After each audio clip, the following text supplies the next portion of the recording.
تو یہ بھی کام شہباز شریف کو آپ نے دیا ہے کہ ہم 5300% آف ٹارگٹ ہیں، شہباز شریف ملک کو واپس پٹری پہ لے کر آؤ. اللہ تعالیٰ کی مہربانی سے ہم لے کر آئیں گے، ہم IFMF سے بھی واپس اپنے ٹریک پر لے کر آئیں گے پروگرام.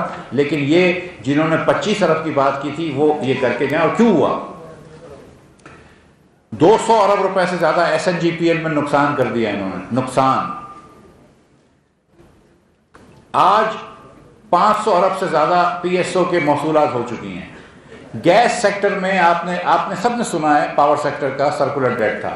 مئی 2018 میں جب نواز شریف کی مسلم لیگ کی حکومت ختم ہوئی، مجھے یاد ہے کہ 1063 ارب روپیہ سرکولر ڈیٹ تھا، جس میں PHPL کی بورنگ بھی شامل تھی اور پاور سیکٹر کے کریڈٹ بھی شامل تھے.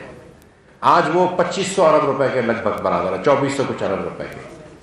لیکن گیس سیکٹر کا کوئی سرکولر ڈیٹ نہیں تھا. آج پریزنٹیشن میں بتایا گیا ہے شہباز شریف صاحب کو اور کابینہ کو کہ گیس سیکٹر میں 1.5 ٹریلین روپے یعنی کہ 1500 ارب روپے سے زیادہ کا گیس سیکٹر کے اندر بھی سرکولر ڈیٹ کھڑا کر دیا ہے. 200 سے زیادہ ارب روپیہ کا نقصان صرف SNGPL کر چکی ہے LNG غلط پرائس بیچنے پہ. LNG لے کر گیس بیچ دی ہے، سستی گیس، اور 200 ارب روپے کا نقصان کر چکی ہے. وہ بھی شاید ہم کو اس میں سے پیسے دینے پڑیں گے تاکہ SNGPL کو لکوڈ کر سکیں. ہمیں PSO کو بھی پیسے دینے پڑیں گے تاکہ وہ بھی لکوڈ رہے. جو انہوں نے یہ پیٹرول سستا کیا تھا، اور کوئی مہربانی نہیں ہوتی پیٹرول سستا کرنے میں. خان صاحب اپنی جیب سے نہیں دے رہے تھے، بنی گالا کے محلوں سے یہ پیسے نہیں آ رہے تھے، یہ ہمارے پیسے ہیں، ہمارے پیسے ہم اپنے آپ کو دے رہے ہوتے ہیں. رائٹ، حکومت پاکستان کے پیسے ہیں، پاکستانی عوام کے پیسے ہیں. بلکہ جو پیٹرول یوز کرتے ہیں وہ تھوڑے سے صاحب حیثیت زیادہ ہوتے ہیں بلکہ جو پیٹرول نہیں یوز کرتے اتنا. میں آپ کو مثال دیتا ہوں کہ میرے پاس ایک لینڈ کروزر کی گاڑی ہے، میں اس میں 80 لیٹر پیٹرول بھرواتا ہوں. جب 80 لیٹر پیٹرول بھرواتا ہوں تو اس کے اوپر اس وقت حکومت جو ہے وہ 1680 روپے مجھے سبسڈی دیتی ہے. مجھ کو 1680 روپے سبسڈی دیتی ہے. جو اوسطاً پاکستانی ہے اس کی تنخواہ 30 سے 40 ہزار روپے ہے. وہ 30 سے 40 ہزار روپے تنخواہ دار آدمی جو ہے وہ مفتاح اسماعیل کو 1680 روپے کی سبسڈی دے رہا ہے. یہ اس وقت حالت کری ہوئی ہے. 51 روپے 52 پیسے جو ہے اس وقت ڈیزل پہ نقصان ہے. 51 روپے 52 پیسے. تو جب ایک کمپنی اپنی ٹرانسپورٹ بھیجتی ہے کراچی سے اسلام آباد اور 1000 لیٹر استعمال ہوتا ہے تو اس کمپنی کو، اس فیکٹری کو، اس کارخانے کو 50,000 روپے کی سبسڈی پاکستانی اوسطاً بزنس مین، پاکستانی ایک انسان کر رہا ہے، اوسط انکم والا انسان کر رہا ہے. یہ خان صاحب گئے تھے ہمارے لیے بارودی سرنگ لگا کے. اس وقت جو سبسڈی کا انہوں نے پروگرام کیا اس میں 370 ارب روپے کا ایک نقصان آیا ہے گورنمنٹ آف پاکستان کو. یہ صرف جیب سے پیسے جانے ہیں. آئل پہ اور ڈیزل پہ اور پیٹرول پہ کچھ ٹیکسز ہوتے تھے، وہ ٹیکسز بھی آپ نے نہیں لیے اور آپ نے پھر جیب سے بھی دیا ہے. یہ نقصان جو ہے صرف جیب سے دینے کا. اپریل کے مہینے کا خان صاحب اناؤنس تو کر گئے تھے کہ ہم یہ قیمت سستی کر دیں گے. پرائم منسٹر ایک جنبش قلم سے اناؤنس کر سکتا ہے، لیکن نہ بجٹ میں پروویژن تھا، نہ ECC نے کیا اور نہ پیسے دیے. کل رات کو ECC نے اس کو الائی کیا ہے. آج صبح شہباز شریف کی لیڈ کابینہ نے اس کو الاؤ کیا ہے اور اگلے 2-3 دنوں میں ہم یہ پیسے دے دیں گے. تو وہ پیسے بھی ہم دے رہے ہیں جو خان صاحب اناؤنس کر کے گئے تھے. آپ کے ہی پیسے ہیں لیکن وہ ہم دے رہے ہیں، وہ ہمارے اس سے جائے گا کہ ہم نے خرچہ کیا. اور یہ خان صاحب کر کے چلے گئے تھے اور کابینہ سے اس کی کوئی منظوری بھی نہیں آئی تھی. کوئی منظوری کابینہ سے نہیں آئی تھی. بغیر سمری کے نہ فائنانس نے سمری موو کری تھی، نہ پیٹرولیم نے سمری موو کری تھی. خان صاحب نے یہ ایک جنبش قلم سے پیٹرول اور ڈیزل سستا کر دیا تاکہ آنے والی شہباز شریف کی حکومت کو مشکل ہو. اور اب یہ جو 42-43 ہزار روپے کی ڈیٹ چھوڑ کے جا رہے ہیں، جو 53,000 ارب روپے کی ڈیٹ پلس لائبلٹیز چھوڑ کے جا رہے ہیں، اس کی ڈیٹ سروس ریکوائرمنٹ ہم کرنی ہوگی، ہمیں کریں گے اور ہم کریں گے. اور ہم آ کے روئیں گے نہیں جس طرح خان صاحب کہتے تھے کہ پچھلی حکومت قرض لے کے چھوڑ کے چلیں گے. کیونکہ جتنا خان صاحب نے قرض چھوڑا ہے وہ تو سب پچھلی حکومتوں کا حساب برابر کر دیا. ایک پیسہ انہوں نے کبھی قرض کا واپس نہیں کیا، صرف قرض بڑھایا ہے. $1 انہوں نے واپس نہیں کیا، صرف ڈالر بڑھایا ہے. وہ کس کو واپس کرنا کہتے تھے یہ بھی بتا دوں کہ 22 مارچ کو $2 بلین چائنا کو ڈیو تھے. وہ چائنا کے پاس گئے، بولا اس کو ری رول کر دو، تو چائنا نے ری رول کر دیا. تو وہ چائنا کے ری رول کو بولتے ہیں دیکھو ہم نے 2 بلین واپس کیے. او بھائی تم نے کہاں واپس کیا؟ انہوں نے ری رول کر دیا ہے, انہوں نے آپ کے قرض کی لمٹ ایکسٹینڈ کر دی ہے. مگر وہ بس سچائی کا انہوں نے بہت عرصے پہلے ساتھ چھوڑ دیا ہے پی ٹی آئی والوں نے. جب کارکردگی ایسی ہو تو سچائی کا ساتھ چھوڑنا ہے. خان صاحب, پرائم منسٹر صاحب, آج پرائم منسٹر شہباز شریف صاحب کو پاور کی پریزنٹیشن بھی ہوئی ہے آئل کے ساتھ ساتھ تھوڑی سی. تو پاور پلانٹس کے اندر میں آپ کو بتا دوں کہ اس وقت 7,500 میگا واٹ پاور پلانٹس بند رکھے ہوئے ہیں.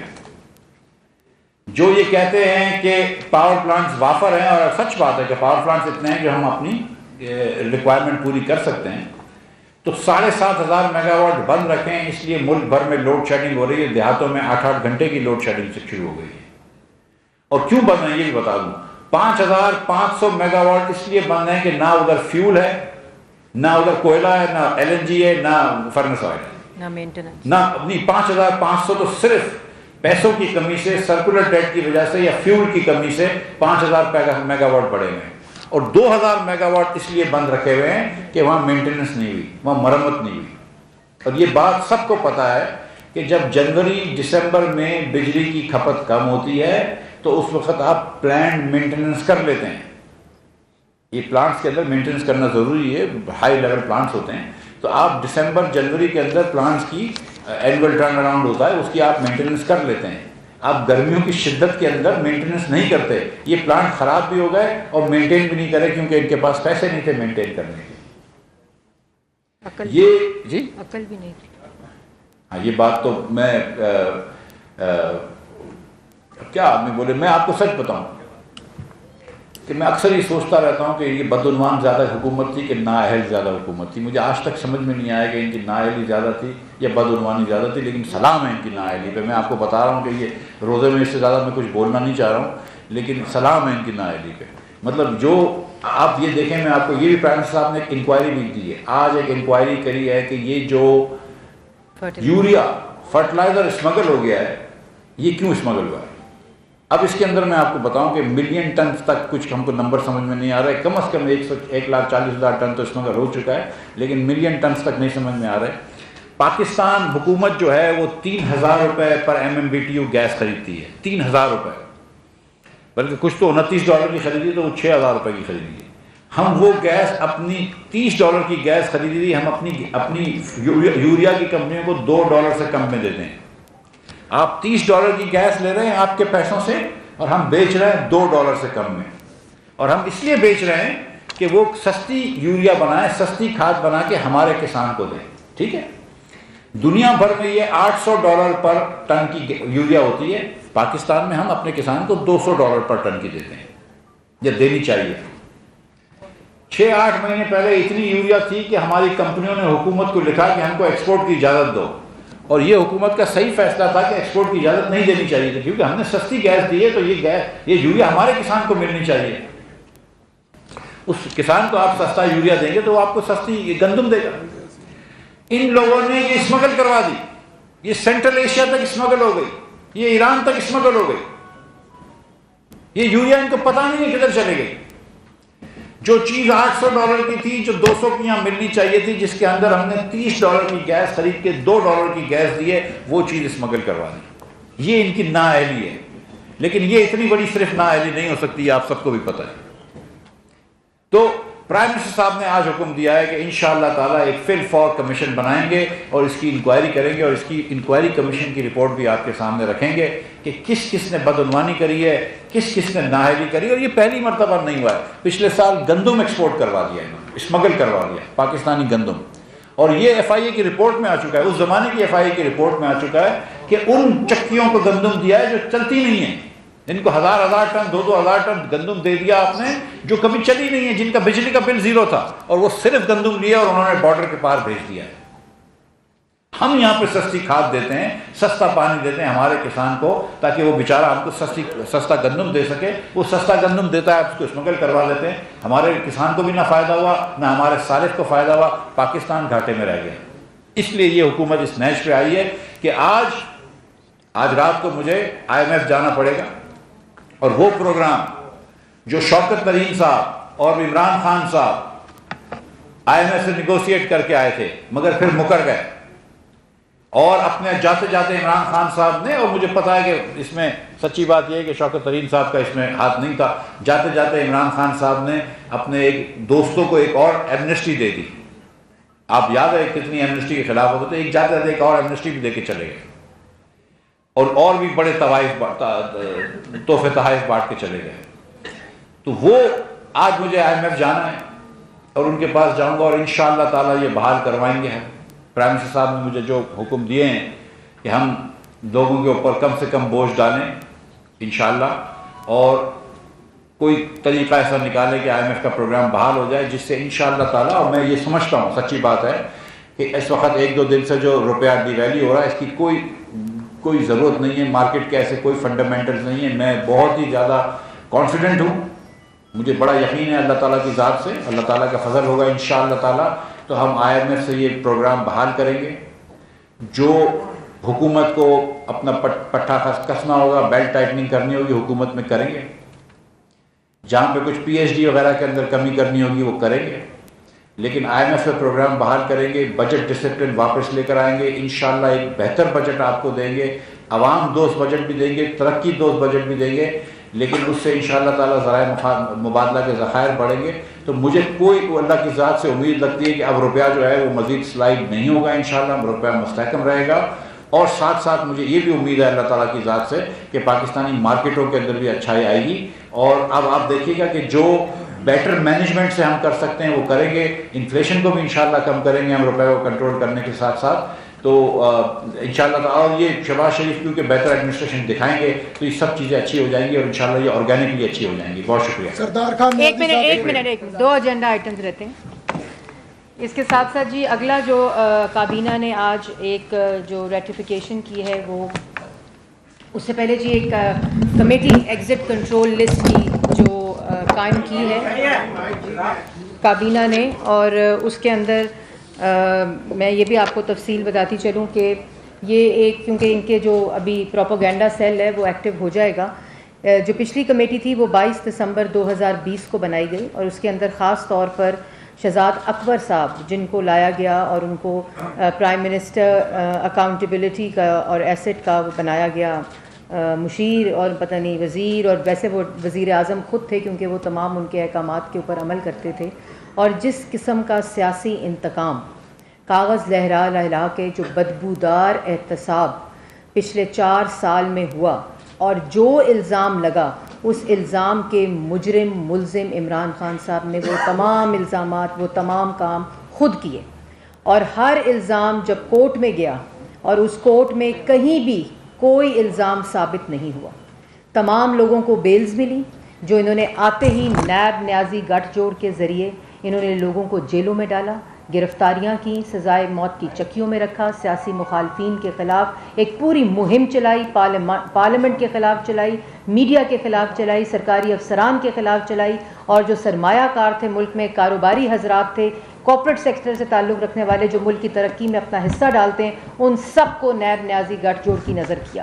اور یہ وہی ایگزٹ کنٹرول لسٹ کی کمیٹی ہے جو 22 دسمبر 2020 کو اس کام کے لیے بنائی گئی، خاص طور پہ اس مقصد کے لیے بنائی گئی. کبھی واچ لسٹ کا سہارا لیا گیا، کبھی اسٹاپ لسٹ کا سہارا لیا گیا، کبھی ECL کا سہارا لیا گیا. اور ECL ایک کابینہ کے ذریعے ایک پورا پروسیس ہے، لیکن اسٹاپ لسٹ، واچ لسٹ صرف عمران خان صاحب کے حکم پر چلتی رہی. نام آتے رہے، نام جاتے رہے، اس کے پیچھے صرف عمران خان صاحب کا حکم تھا.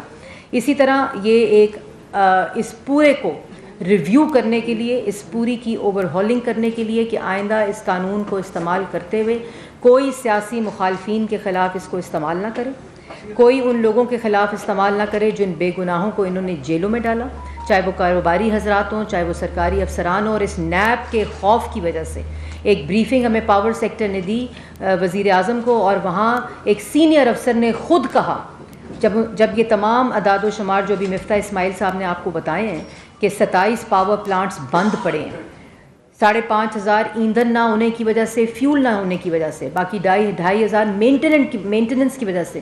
تو وزیر اعظم نے سوال کیا کہ کیا کر رہے تھے آپ لوگ، کیا کام کر رہے تھے؟ تو انہوں نے کہا ایک ہی جملہ تھا، انہوں نے کہا نیب کے خوف سے ہم نے 4 سال کوئی کام نہیں کیا. اور اس وجہ سے جو پاکستان کی عوام کا نقصان ہوا، جس کا خمیازہ آج آپ لوگ ہم لوگ بھگت رہے ہیں، تو وہ تو کیا ہے، کورٹوں سے آرڈر لے رہے ہیں کہ ہمیں اسٹاپ لسٹ سے نکالا جائے، وہی اسٹاپ لسٹ جو ان کے ہاتھوں کی بنائی ہوئی تھی، یہ مکافات عمل ہے، وہی واچ لسٹ جو ان کے ہاتھوں کی بنائی ہوئی تھی، وہی ECL جس پہ انہوں نے سیاسی مخالفین کو ڈالا، اور اس کے اندر جو انہوں نے ممبرشپ کی، لیکن اب ایک ٹرانسپیرنٹ کمیٹی بنائی گئی ہے، اور آپ کو جس طرح پتہ ہے کہ اعظم نذیر تارڑ صاحب جو منسٹر فار لا ہیں اس کو چیئر کریں گے، اور اس کے اندر سید Naveed Qamar Sahib minister for commerce ہیں، mister Asad Mahmood minister for communication, Sardar Ayaz صادق جو ابھی ان کا پورٹ فولیو ڈیسائیڈ ہونا ہے، آج اس کی بھی نوٹیفیکیشن ہو جائے گی، وہ اس کے اندر موجود ہیں، جو اس کے رول ٹرمز آف ریفرنس بن گئے ہیں، جو ECL کے رولز اور قانون کی ایک پوری اوور آل ریویو کر کے کیبنٹ کو پیش کریں گے، اور کہاں کہاں اس قانون کو استعمال کیا جاتا رہا اس کے اوپر پوری ایک بریفنگ دیں گے۔ یہ ایجنڈا آئٹم بھی آج ہوا ہے، اور میرے خیال میں ایک بہت ہی جلد 3 دنوں کے اندر اندر اس کمیٹی کو کابینہ کو رپورٹ دینے کا کہا گیا ہے۔ اور ایک اور چیز جو ہے وہ پوسٹنگ ہے، appointment of director general FIA، جس طرح پہلے نیب کو استعمال کیا گیا، اس کے بعد ایسٹ ریکوری یونٹ کو استعمال کیا گیا، جب نیب کے اندر سے کچھ نئی چیز ملی، کوئی کسی قسم کی کوئی مس یوز آف اتھارٹی، جو یہ الزام لگاتے رہے، کرپشن کا الزام، جو کہ سارے الزام ان پر لگتے ہیں، اگر یہ ECL پہ نام آنا چاہیے، اسٹاپ لسٹ پہ آنا چاہیے، اور اگر واچ لسٹ پہ آنا چاہیے تو پوری کی پوری کابینہ جو پچھلی حکومت کی تھی آج ECL پہ ہونی چاہیے تھی، جو بریف کیس اٹھا کر کورٹوں سے آرڈر لے کر اپنی وطن واپسی کی تیاریاں کر رہے ہیں۔ تو اس میں اور اس کے بعد جب کچھ نہیں ملا تو FIA کو استعمال کیا، اور صرف شہباز شریف صاحب کے لیے اس پرسنل ذاتی انات کی وجہ سے، ذاتی ضد کی وجہ سے، ذاتی حسد کی وجہ سے عمران خان صاحب نے اداروں کو استعمال کیا، اور اسی طرح FIA کو۔ تو اس میں جو DG ڈائریکٹر جنرل کی پوسٹنگ ہے، اس میں محمد طاہر رائے صاحب کو اپوائنٹ کیا گیا ہے ڈائریکٹر جنرل FIA۔ تو یہ تھے تمام وہ نکات جو آج کی کابینہ کی بریفنگ کے تھے۔ آپ نے مفتاح اسماعیل صاحب سے اگر کوئی سوال کرنا ہے تو پہلے وہ کر لیں، میں آپ کے پاس یہیں رہوں گی تو میں بعد میں سوالوں کے جواب دوں گی۔ سردار کا نیازی صاحب، چیئرمین صاحب۔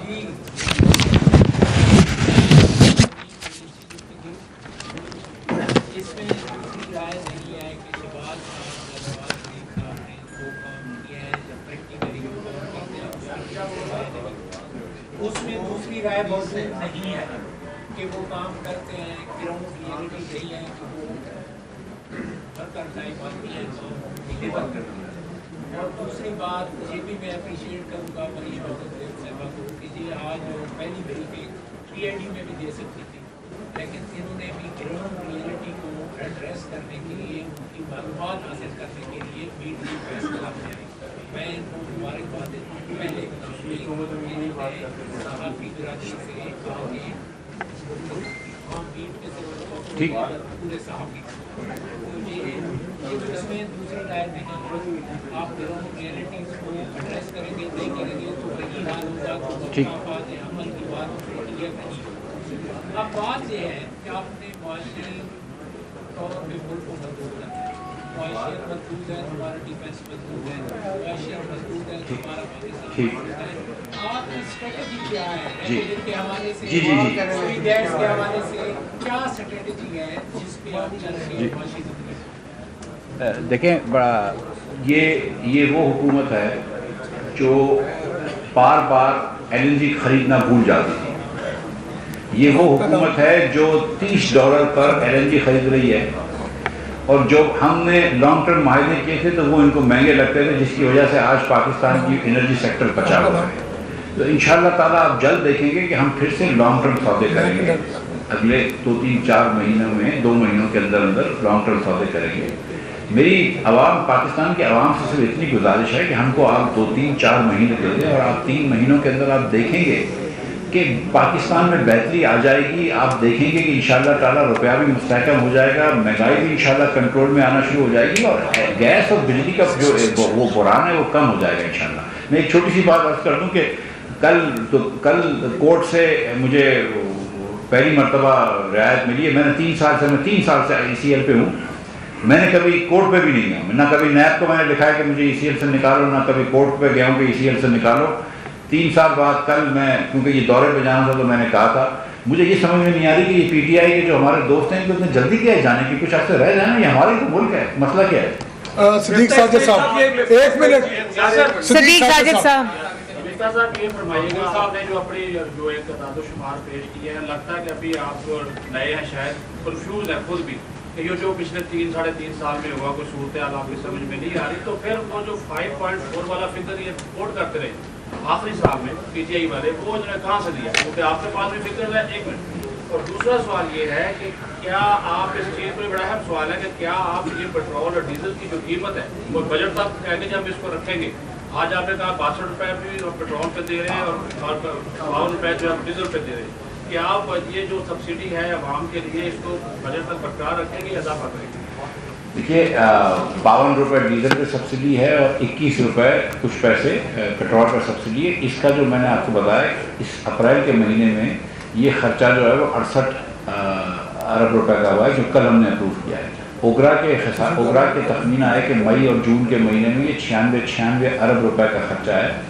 یہ پاکستان کی جو سویلین حکومت چلانے کا خرچہ ہے نا اس سے ڈبل ہے 96 ارب روپے کا خرچہ۔ تو یہ ہم سسٹین نہیں کر سکیں گے، اس میں پرائم منسٹر صاحب کو فیصلہ کرنا ہوگا، لیکن پہلے میں جا کے ذرا سا IMF سے مل کر آؤں، اس کے بعد بات کروں گا۔